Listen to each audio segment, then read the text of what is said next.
ఒక మనిషి తల్లి గర్భంలో ప్రాణం పోసుకున్నప్పుడు మొదటిగా ఫామ్ అయ్యే ఆర్గాన్ హార్ట్. మరి ఈ సృష్టి ఆవిర్భావంలో మొదటిగా జనించింది ఏది? 1300 కోట్ల సంవత్సరాల క్రితం ఈ యూనివర్స్ ఎలా ఉండేది? ఒకే ఒక్క చిన్న ఆటం నుంచి ఇంత పెద్ద యూనివర్స్ ఎలా పుట్టింది? అసలు మనిషి యూనివర్స్ ఏజ్ని ఎలా క్యాలిక్యులేట్ చేశాడు? ఇలాంటి ఎన్నో క్వశ్చన్స్కి ఈ వీడియోలో ఆన్సర్స్ చూద్దాం. Welcome to mister Vishwagnani channel.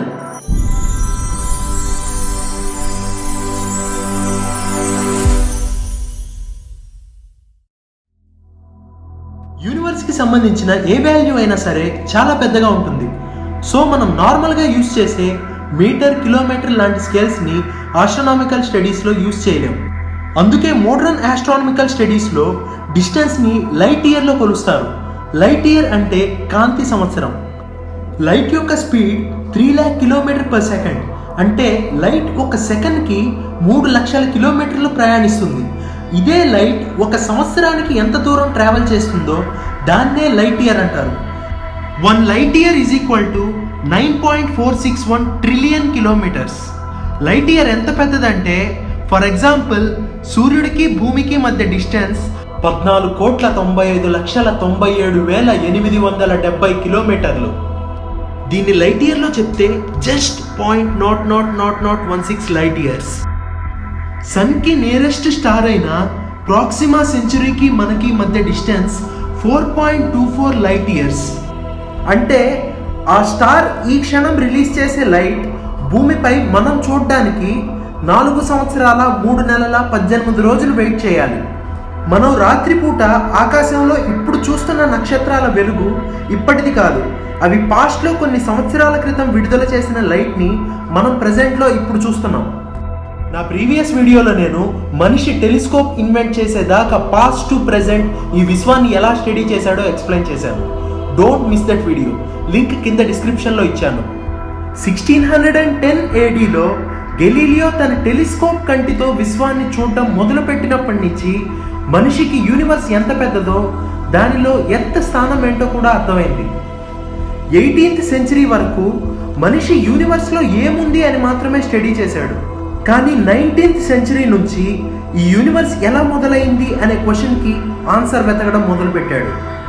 1927 ADలో Belgian astronomer జార్జెస్ లెమైత్ మరియు American astronomer Edwin Hubble galaxies మధ్య దూరం పెరుగుతున్నట్లు అబ్జర్వ్ చేశారు.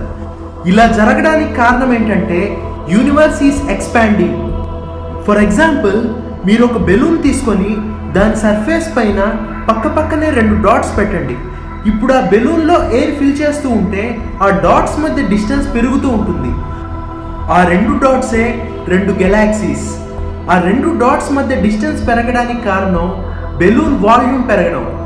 అలాగే ఈ గెలాక్సీస్ మధ్య డిస్టెన్స్ పెరగడానికి కారణం యూనివర్స్ వాల్యూమ్ పెరగడం. అంటే యూనివర్స్ ఎక్స్పాండ్ అవుతుందని కంక్లూడ్ చేశారు. ఏదైనా స్టాటిక్గా ఉందంటే అది ఎప్పటికీ స్టడీగానే ఉంటుంది. కానీ ఏదైనా ఎక్స్పాండ్ అవుతుంది అంటే అది ఖచ్చితంగా ఒక పాయింట్ దగ్గర నుండే స్టార్ట్ అయి ఉంటుంది. ఫర్ ఎగ్జాంపుల్, ఒక బాంబ్ ఎక్స్ప్లోడ్ అయితే దానిలోని పార్టికల్స్ దూరంగా విసిరివేయబడతాయి. సపోజ్ మనం టైంని వెనక్కి రన్ చేస్తే ఈ పార్టికల్స్ అన్నీ కలిసి మళ్ళీ వెనక్కి మూవ్ అయ్యి వాటి ఇనిషియల్ పొజిషన్కి, అంటే బాంబ్ ఎక్స్ప్లోడ్ అయ్యే ముందు స్టేజ్కి తిరిగి వస్తుంది. ఇదే ఆలోచన రష్యన్ మ్యాథమెటిషియన్ అయిన అలెగ్జాండర్ ఫ్రైడ్బర్న్కి వచ్చింది. ఈ గెలాక్సీస్ అన్నీ ఎవరో విసిరేసినట్టు దూరంగా వెళ్ళిపోతున్నాయి. సపోజ్ మనం టైంని వెనక్కి ఎక్స్ట్రాపోలేట్ చేస్తే ఈ మ్యాటర్ అంతా ఒకే పాయింట్ దగ్గరికి రీచ్ అవ్వడానికి పట్టే టైం 13.8 బిలియన్ ఇయర్స్. అంటే యూనివర్స్ ఏజ్ 1380 కోట్ల సంవత్సరాలు. ఏజ్ కనుక్కున్నాం సరే, మరి 1380 కోట్ల సంవత్సరాల క్రితం అసలు ఏం జరుగుంటుంది? మనం చూస్తున్న ఈ మ్యాటర్ ఎలా పుట్టింది? ఇదే మ్యాటర్ గ్రహాలు, నక్షత్రాలు, గెలాక్సీస్గా ఎలా మారింది? ఈ యూనివర్స్ ఎలా ఎక్స్పాండ్ అయింది? ఈ క్వశ్చన్స్ అన్నిటికీ ఆన్సరే ది బిగ్ బ్యాంగ్ థియరీ. ఈ బిగ్ బ్యాంగ్ థియరీని కూడా 1920లో జార్జెస్ లెమైత్రేనే ప్రపోజ్ చేశాడు. దీని ప్రకారం ఈ యూనివర్స్ ఒకే ఒక్క చిన్న ఆటం నుంచి పుట్టింది. కానీ 1964వ సంవత్సరం వరకు బిగ్ బ్యాంగ్ జరిగి ఉంటుంది అనడానికి ప్రూఫ్ లేదు. 1964లో ఆర్నో పెన్జియాస్ మరియు రాబర్ట్ విల్సన్ అనే ఇద్దరు ఇంజనీర్స్కి దీని ప్రూఫ్ దొరికింది. వాళ్ళు ఒక రోజు వాళ్ళ రేడియో ట్రాన్స్మిషన్ సిస్టమ్ని టెస్ట్ చేస్తూ ఉండగా ఏదో ఒక నాయిస్ వాళ్ళ సిగ్నల్స్ని డిస్టర్బ్ చేసింది. వాళ్ళ యాంటీనా ఏ ప్లేస్లో పాయింట్ చేసినా ఆ నాయిస్ అక్కడ ఉంది. ఇలా యాక్సిడెంటల్గా ఒక రేడియేషన్ని కనుక్కున్నారు. అదే కాస్మిక్ మైక్రోవేవ్ బ్యాక్గ్రౌండ్ రేడియేషన్. వాళ్ళకి తర్వాత తెలిసింది ఏంటంటే ఈ రేడియేషన్ యూనివర్స్ మొత్తం ఫిల్ అయి ఉంది. ఇది ఏ స్టార్ నుంచో గెలాక్సీ నుంచో వచ్చింది కాదు. అంతేకాకుండా ఇది యూనివర్స్లోనే ఓల్డెస్ట్ ఎలక్ట్రోమాగ్నెటిక్ రేడియేషన్ అని కనుక్కున్నారు. ఈ రేడియేషన్ యొక్క టెంపరేచర్ 2.7 కెల్విన్. ఇలాంటి రేడియేషన్ పుట్టాలంటే ఒక హీట్ సోర్స్ కావాలి. ఆ హీట్ సోర్సే బిగ్ బ్యాంగ్. సో ఈ సిఎంబి రేడియేషన్ యూనివర్స్ యొక్క ఆరిజిన్కి సంబంధించిందని ఇన్వెంట్ చేశారు. ఇది 1978లో వీళ్ళకి నోబెల్ ప్రైజ్ ఫర్ ఫిజిక్స్ని తెచ్చిపెట్టింది. ఈ ఇన్వెన్షన్ వల్లనే బిగ్ బ్యాంగ్ నిజంగా జరిగిందని ప్రూవ్ అయింది. బిగ్ బ్యాంగ్ అనేది ఎక్స్ప్లోజన్ కాదు, అది expansion. Big bang theory universe ఆవిర్భావం నుంచి మాత్రమే ఎక్స్ప్లెయిన్ చేస్తుంది. దానికి ముందు ఏం జరుగుతుందో సైన్స్కి కూడా అంతు చిక్కని ప్రశ్న. బిగ్ బ్యాంగ్ థియరీని ఎక్స్ప్లెయిన్ చేసే ముందు మీకు ఐన్స్టీన్ ప్రపోజ్ చేసిన మాస్ ఎనర్జీ ఈక్వివలెన్స్ గురించి ఎక్స్ప్లెయిన్ చేయాలి. అదే E=mc². ఈ ఫార్ములా ప్రకారం మాస్ అంటే మ్యాటర్ ఎనర్జీగా మారగలదు, అలాగే ఎనర్జీ మ్యాటర్గా మారగలదు. సరే, ఇప్పుడు మనం టైం మెషిన్లో మన గతంలోకి వెళ్ళి యూనివర్స్ ఆవిర్భావం ఎలా జరిగిందో తెలుసుకుందాం. 1380 కోట్ల సంవత్సరాల క్రితం ఈ యూనివర్స్ ఒక ఆటంలోని బిలియన్ వంతు కంటే చిన్న సైజులోని ఒక బిందువులా ఉద్భవించింది. దీన్నే ప్రైమోర్డియల్ ఆటం అని పిలుస్తారు. ఇదే యూనివర్స్ యొక్క జెనిసిస్. దీన్నే బిగ్ బ్యాంగ్ అంటారు. అసలు ఈ ప్రైమోర్డియల్ ఆటం ఎందుకు పుట్టింది అనే క్వశ్చన్కి ఆన్సర్ బిగ్ బ్యాంగ్ థియరీ కూడా ఎక్స్ప్లెయిన్ చేయలేదు. ఇలా ఆవిర్భవించిన ఆ బిందువులో ఇప్పుడు మనం చూస్తున్న సన్, కోట్లాది స్టార్స్, బిలియన్స్ ఆఫ్ గెలాక్సీస్ ఇవన్నీ విడుదల చేస్తున్న ఎనర్జీ మొత్తం పొందుపరిచి ఉంది. ఇలా బిగ్ బ్యాంగ్ జరిగినప్పుడు ఎనర్జీ మాత్రమే కాకుండా స్పేస్, టైం, మ్యాటర్ అన్నీ ఒకేసారి ఆవిర్భవించాయి. ఈ స్టేజ్లో యూనివర్స్ డయామీటర్ జస్ట్ 10⁻⁻35 మీటర్స్ మాత్రమే. ఆ క్షణంలో మన విశ్వం ఇన్ఫినైట్ డెన్సిటీ కలిగి ఉండి 10⁻32 డిగ్రీ సెల్సియస్ టెంపరేచర్తో ఒక అగ్నిగోళంలా ఉండేది. అంతేకాకుండా మనిషికి తెలిసిన 4 ఫండమెంటల్ ఫోర్సెస్ అయిన gravitational force, electromagnetic force, week and strong nuclear forces అన్నీ కలిసి యూనిఫైడ్గా ఒక సింగిల్ సూపర్ ఫోర్స్గా కలిసి ఉన్నాయి. ఈ స్టేట్ ఆఫ్ యూనివర్స్ని గ్రావిటేషనల్ సింగులారిటీ అంటారు. ఈ స్టేజ్లో యూనివర్స్లో ఎనర్జీ మాత్రమే ఉంది. ఈ సెలెస్టియల్ బాడీస్ని తయారు చేయడానికి కావలసిన మ్యాటర్ ఇంకా క్రియేట్ కాలేదు. బిగ్ బ్యాంగ్ జరిగిన 10⁻⁻37 సెకండ్స్ తర్వాత ఈ సూపర్ ఫోర్స్ మూలంగా యూనివర్స్ లైట్ కంటే వేగంగా ఎక్స్పాండ్ కావడం మొదలుపెట్టింది. దీన్నే కాస్మిక్ ఇన్ఫ్లేషన్ అంటారు. ఈ ఇన్ఫ్లేషన్ మూలంగా యూనివర్స్ యొక్క టెంపరేచర్ డ్రాస్టికల్గా తగ్గడం మొదలుపెట్టింది. ఈ స్టేజ్లోనే ఫోర్సెస్ అన్నీ సపరేట్ అయ్యి ఇండివిజువల్ ఫోర్సెస్గా ఏర్పడ్డాయి. యూనివర్స్ ఏర్పడిన 10⁻32 సెకండ్స్కి యూనివర్స్ యొక్క టెంపరేచర్ 10⁻22 డిగ్రీ సెల్సియస్కి రీచ్ అయింది. ఈ స్టేజ్లోనే ఐన్స్టీన్ చెప్పిన మాస్ ఎనర్జీ ఈక్వివలెన్స్ అనేది పనిచేసింది. ఈ టెంపరేచర్ మ్యాటర్ క్రియేషన్కి అనుకూలించడం వల్ల ఒక అటామిక్ న్యూక్లియస్లో ఉండే ఫండమెంటల్ పార్టికల్స్ అయిన ప్రోటాన్స్ అండ్ న్యూట్రాన్స్లో ఉండే అతి సూక్ష్మమైన quarks, anti quarks, leptons and anti leptons create అయ్యాయి. అప్పటి హై టెంపరేచర్ అండ్ ప్రెషర్ వల్ల ఈ ఎలిమెంటరీ పార్టికల్స్ అన్నీ చాలా వేగంగా కదలడం మొదలుపెట్టాయి. ఈ ప్రాసెస్లో ఒకదాన్ని ఒకటి ఢీకొని matter and anti matter pairs create కావడం, ఇమ్మీడియట్గా డెస్ట్రాయ్ కావడం మొదలైంది. ఈ matter and anti matter positive and negative ఛార్జ్తో సమానం.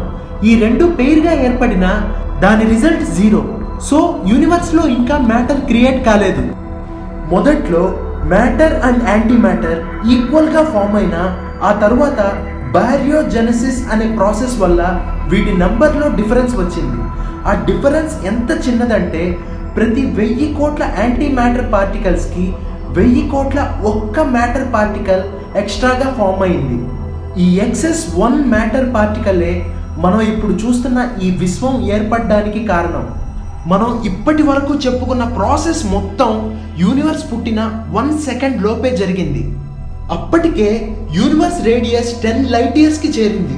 అలాగే టెంపరేచర్ 1 బిలియన్ సెంటిగ్రేడ్కి పడిపోయింది. యూనివర్స్ పుట్టిన 1 సెకండ్ తర్వాత ఫస్ట్ ఫండమెంటల్ ఫోర్స్ అయిన స్ట్రాంగ్ న్యూక్లియర్ ఫోర్స్ దాని ప్రభావం చూపడం మొదలుపెట్టింది. ఈ స్ట్రాంగ్ న్యూక్లియర్ ఫోర్స్ వల్ల ఎక్సెస్ మ్యాటర్లోని క్వార్క్స్ కంబైన్ అయ్యి ప్రోటాన్స్ అండ్ న్యూట్రాన్స్గా ఏర్పడ్డాయి. అదేవిధంగా లెప్టాన్స్ కంబైన్ అయ్యి ఎలక్ట్రాన్స్గా మారాయి. కొద్ది నిమిషాల్లోనే ఈ స్ట్రాంగ్ న్యూక్లియర్ ఫోర్స్ ఆ ప్రోటాన్స్ అండ్ న్యూట్రాన్స్ని దగ్గర చేర్చి ఫస్ట్ హైడ్రోజన్ అటామిక్ న్యూక్లియస్ని ఫామ్ చేసింది. కొద్ది క్షణాలలోనే ఇలాంటి కొన్ని లక్షల కోట్ల న్యూక్లియస్లు ఏర్పడ్డాయి. కానీ టెంపరేచర్ 1 బిలియన్ డిగ్రీ సెంటిగ్రేడ్ ఉండడంతో ఇంకా ఏ స్టేబుల్ ఎలిమెంట్ ఫామ్ కాలేకపోయింది. బట్ యూనివర్స్ ఎక్స్పాండ్ అవుతూ ఉండడంతో టెంపరేచర్ అండ్ డెన్సిటీ తగ్గడం మొదలుపెట్టాయి. బిగ్ బ్యాంగ్ జరిగిన 3,79,000 సంవత్సరాల తర్వాత యూనివర్స్ యొక్క టెంపరేచర్ ఎలిమెంట్స్ ఏర్పడడానికి అనుకూలంగా 4000 డిగ్రీ సెల్సియస్కి చేరింది. అప్పుడే సెకండ్ ఫండమెంటల్ ఫోర్స్ అయిన ఎలక్ట్రోమాగ్నెటిక్ ఫోర్స్ దాని ప్రభావాన్ని చూపడం మొదలుపెట్టింది. అప్పటి వరకు ర్యాండమ్గా తిరుగుతున్న ఎలక్ట్రాన్స్ని ఈ ఎలక్ట్రోమాగ్నెటిక్ ఫోర్స్ న్యూక్లియస్కి బైండ్ చేసింది. ఈ ఎలక్ట్రాన్స్కి ఉన్న కైనెటిక్ ఎనర్జీ రొటేషనల్ ఎనర్జీగా మారి ఎలక్ట్రాన్ న్యూక్లియస్ చుట్టూ తిరగడం మొదలుపెట్టింది. అలా యూనివర్స్ ఆవిర్భవించిన 3,79,000 సంవత్సరాల తర్వాత విశ్వంలో ఫస్ట్ ఏర్పడిన ఎలిమెంట్ హైడ్రోజన్. అలా హైడ్రోజన్ ఏర్పడిన తర్వాత పీరియాడిక్ టేబుల్లోని లైటర్ ఎలిమెంట్స్ అయిన హీలియం, లిథియం, బెరిలియం కూడా ఏర్పడ్డాయి. ఒక చిన్న ఆటంగా స్టార్ట్ అయిన ఈ యూనివర్స్ ఈ స్టేజ్కి వచ్చేసరికి 84 మిలియన్ లైట్ ఇయర్ సైజ్కి పెరిగిపోయింది. ఈ ఏర్పడ్డ hydrogen, helium and other elements universe మొత్తం అనీవెన్గా డిస్ట్రిబ్యూట్ అయ్యాయి. అప్పుడే మరో ఇంపార్టెంట్ ఫండమెంటల్ ఫోర్స్ అయిన గ్రావిటీ ఎక్కువ డెన్సిటీ ఉన్న ప్రదేశంలోని హైడ్రోజన్ అండ్ హీలియంని దగ్గర చేసి మరింత డెన్స్గా తయారు చేసింది. దీన్నే గ్యాస్ క్లౌడ్ అంటారు. కొంతకాలానికి ఈ గ్యాస్ క్లౌడ్లోని ప్రెషర్ మరింత పెరిగి హైడ్రోజన్ హీలియంగా మారడం మొదలుపెట్టింది. దీన్నే న్యూక్లియర్ ఫ్యూజన్ రియాక్షన్ అంటారు. ఈ రియాక్షన్ మూలంగా కొన్ని కోట్ల స్టార్స్ ఏర్పడ్డాయి. గ్రూప్స్ ఆఫ్ స్టార్స్ కలిసి క్లస్టర్స్ అండ్ గెలాక్సీస్గా మారాయి. బట్ స్టిల్ విశ్వం మొత్తం గ్యాషియస్ స్టేట్లోనే ఉంది. మన భూమిపై ఉన్న హెవీ ఎలిమెంట్స్ ఏమీ అప్పటికింకా ఫామ్ కాలేదు. కొన్ని లక్షల సంవత్సరాలు న్యూక్లియర్ ఫ్యూజన్ రియాక్షన్ జరగడం వల్ల కొన్ని స్టార్స్లోని హైడ్రోజన్ వాల్యూమ్ తగ్గి అవి సూపర్నోవాగా మారాయి. ఈ సూపర్నోవాలోని విపరీతమైన టెంపరేచర్ అండ్ ప్రెషర్ వల్ల ఇప్పటి మన పీరియాడిక్ టేబుల్లోని హెవీ ఎలిమెంట్స్ అయిన కార్బన్, ఆక్సిజన్, జింక్, ఐరన్ లాంటి అన్ని ఎలిమెంట్స్ ఫామ్ అయ్యాయి. ఈ సూపర్నోవాగా మారిన స్టార్స్ ఎక్స్ప్లోడ్ అయ్యి ఈ ఎలిమెంట్స్ యూనివర్స్ మొత్తం స్ప్రెడ్ అయ్యాయి. అప్పుడు రీఅయనైజేషన్ అనే ప్రాసెస్ జరిగి మళ్ళీ సూర్యుడు లాంటి మోడర్న్ స్టార్స్ ఏర్పడ్డాయి. ఇందాక ఎలక్ట్రోమాగ్నెటిక్ ఫోర్స్ వల్ల న్యూక్లియస్ చుట్టూ ఎలక్ట్రాన్ ఎలా తిరిగిందో అలానే గ్రావిటేషనల్ ఫోర్స్ వల్ల స్టార్స్ చుట్టూ గ్రహాలు తిరగడం మొదలుపెట్టాయి. అలా సోలార్ సిస్టమ్స్ ఫామ్ అయ్యాయి. ఇలా ఏర్పడిన ఈ అనంత విశ్వం ఇంకా ఎక్స్పాండ్ అవుతూనే ఉంది. దీన్నే బిగ్ బ్యాంగ్ థియరీ అంటారు. ప్రస్తుతం ఈ యూనివర్స్ యొక్క సైజ్ 93 బిలియన్ లైట్ ఇయర్స్. ఈ బిగ్ బ్యాంగ్ థియరీకి సైమల్టేనియస్గా steady state theory, oscillating universe theory, eternal inflation theory లాంటి ఎన్నో ఐడియాలజీస్ వచ్చాయి. అంతేకాదు మనలాంటి యూనివర్స్లు ఎన్నో ఉన్నాయని చెప్పే మల్టీవర్స్ థియరీ కూడా ఉంది.